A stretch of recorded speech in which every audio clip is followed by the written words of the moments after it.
আসসালামু আলাইকুম বন্ধুরা, কেমন আছেন সবাই? আজ আমি আপনাদের দেখাবো কিভাবে একটি রঙের সঙ্গে অন্য আরেকটি রং মিশিয়ে আরেকটি রং তৈরি করা যায়। দুটি রং মিশিয়ে আলাদা একটি রং তৈরি করার পদ্ধতি দেখাবো আজকে আপনাদের। আমি প্রথমে হলুদ রং নিয়েছি আর নিয়েছি লাল রং। এই দেখুন, দুইটা রং আমি একটু একটু করে ঢেলে নিলাম। এরপর আমি দুইটা রং মিশাবো, একটু হলুদ একটু লাল নিয়ে এবার মিশ্রণটা দেখেন কমলা রং হয়ে গিয়েছে। এরপর নেব আমি নীল রং। নীল আর হলুদ মেশালে কি রং হয় দেখুন।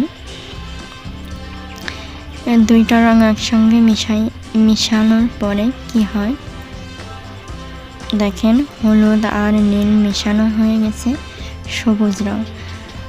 আমাদের আর্ট করার সময় সবুজ রংটা খুব বেশি দরকার পড়ে। যদি আপনার সবুজ রং ফুরিয়ে যায়, এই রং দুটো মিশিয়ে সবুজ রং বানিয়ে নিতে পারবেন। এরপরে আমি লাল আর নীল মিশিয়ে বানিয়েছি বেগুনি রং। এরপর আমি কমলা আর লাল মিশিয়ে দেখেন কমলা আর লাল দুটি রং মিশিয়ে তৈরি করছি ইটের রং। ইট পোড়ালে এমন হয়। এরপর হবে হলুদ আর সবুজ রং মিশিয়ে তৈরি করলাম কচি কলা পাতা কালার। দেখেন এটা হালকা রং হলো। এরপর আমি মিশাবো সাদা আর সবুজ রং। সাদা আর সবুজ রং মিশিয়ে হলো পেস্ট কালার। দেখেন পেস্টের রং। যে রঙগুলো আপনার অ্যাভেলেবেল নয় সেগুলো এইভাবে তৈরি করে নিতে পারবেন। এরপর লাল আর কালো মিশাবো। লাল আর কালো মিশিয়ে হবে খয়েরি রং। আর একটু পরিমাণ লাল রং নিতে হবে।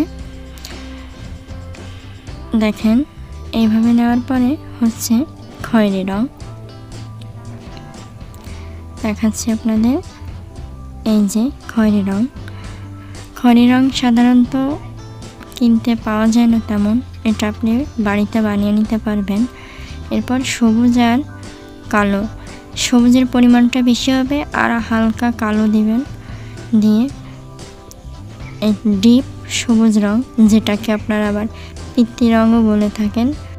আজ এই পর্যন্তই, দেখা হবে নতুন কোনো ভিডিওতে। ততদিন ভালো থাকবেন। আল্লাহ হাফেজ।